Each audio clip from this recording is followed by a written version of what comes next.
Nedávno som povedal, že Ježiš Kristus bol Slovák. Hej? Všetci sa smejú a majú ma za blázna. My sme dokonca si spravili výlet na Paradis. Majú ma za blázna. Ja sa smejem s nimi. Kde sa hovorí, že... V tejto knihe dokazujeme na princípe ducha, áno, na princípe ducha, že Ježiš Kristus nemohol byť Žid nikdy. Áno? Ježiš Kristus hovoril svojim učeníkom. Choďte na východ, choďte na západ, choďte na juh, ale na sever nechoďte, tam sídli veľký národ, ktorý vie o Bohu viac než vy. No to na severe je v Karpaty a po Dunajsku. No tak. No tak ale pozrite sa. A ja som teraz zasial vírus, toto je myšlienka, že Ježiš Kristus je Slovák, bol Slovák, hej? To je vírus v mozgu. Oni sa smejú teraz, ale už ten vírus majú v mozgu všetci, ktorí to počuli. A takýmto spôsobom sa preprogramováva myslenie. No a tak som na jedného dňa prišiel náhodou na to, že budem mať asi odvápnené kosti. Hej? Tak som si kúpil vápno a luhoval som sa vo vápne. Po 15 razoch, ako som sa luhoval, ma chrbtica nebolela. Prestala bolieť. Volá sa to Solfatan, za socializmu to bežne predávali a používali, teraz som to nemohol zohnať, ale nakoniec som to zohnal. Solfatan je tá prášková síra taká. Dám trošku síry, dám hrst vápna a raz, dvakrát do týždňa sa luhujem vo vápne. Hej? Ale v tej práve knihe tu napíšem, že je veľmi pravdepodobné, že to vápno bude odstraňovať aj mikroplasty. Myslíte? Ale ešte sa vrátim. Je teória o tom, že celý vesmír je vesmír elektrický. Áno? No, áno. To znamená, z toho dôvodu si myslím, že bude pravda skôr, že to Slnko kľudne môže byť elektrické a celý vesmír je skutočne elektrický. To znamená, vy keď máte nedostatok elektrónov, ste chorí. Jedna civilizácia Slovanov, árijská, Tartária, a druhá civilizácia africká. A tieto dve africké civilizácie sa nedohodli a napadli sa atomovými zbraňami. Ale tomuto ja neverím. Hej. Neverím tomu z rôznych dôvodov. Môj názor je, že zničili túto Tartáriu aj Severnú Afriku mimozemšťania. Hej. My si vymýšľame tiež. Áno, presne tak. Ale tak sa teraz trošku vráťme. V dedine som sedel, to bolo na jeseň niekedy v septembri, pod čerešňou a popíjali sme víno, hej, s otcom. A ja sa takto pozerám a teraz vidím takto 3 svetlá oproti Rímse. A viem, že som pozeral na video, že tie 3 svetlá môžu byť mimozemšťania. Hej.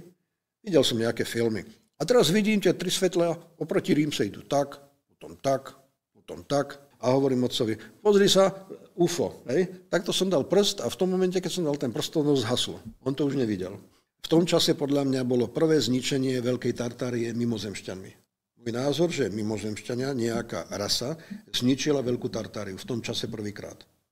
V roku 1816 zničili atomovými zbraňami Veľkú Tartáriu, ktorá v tom čase už bola od Uralu po Tichý oceán len. Hej? Druhýkrát to bolo v roku 1816, keď bola ináč 2 roky, či 3 roky bola atomová zima, vtedy boli veľké záplavy. V ktorom roku? 1816 nášho letopočtu, ako išiel Napoleon do Ruska. Aha, áno, okej. Áno. Pred rokom 1816 nebola v Európe žiadna zima. Nepadal sneh. A teraz sa spýtajme, a prečo teda tí mimozemšťania sú takí zlí a nás zničili? Hej? Neviem to vysvetliť. Ja si myslím, že je predsa len možné, že vo vesmíre medzi tými mimozemšťami prebieha neustále vojna. Jedni nás ochraňujú, druhí nás zabíjajú. Hej? Túto knihu som vydal tak, že som si zozbieral z ruských webov rôzne materiály, mapy a ich názory a doplnil som tam svojimi názormi. No, je to taká farebná kniha a tu je skutočne, tu mám asi 15 map Veľkej Tartárie. Ja som tie mapy videl, no. Tento vesmír je v skutočnosti projekcia. Hej? Je to hra, je to divadlo. Hej? Oni tomu vôbec neveria. Ale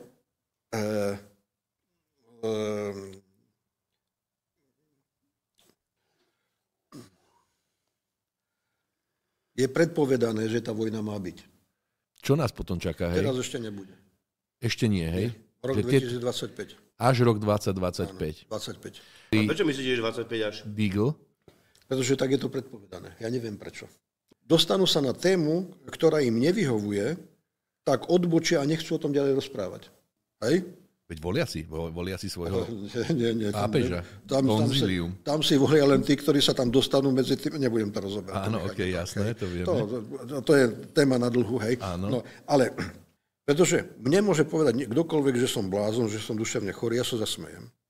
Ako hovorili v tom avatare. No uvidíme, čo sa dá robiť s tvojim šialenstvom. Píšem, že aké mám dôkazy, že som sa reinkarnoval. Hej, tu tam píšem. Je 100% istý. Tak o niekoľko Báchorky stupňov. vôbec neverím. Vôbec, hej, Vôbec neveríte. Okay. Vôbec neverím. Báchorky. Hej.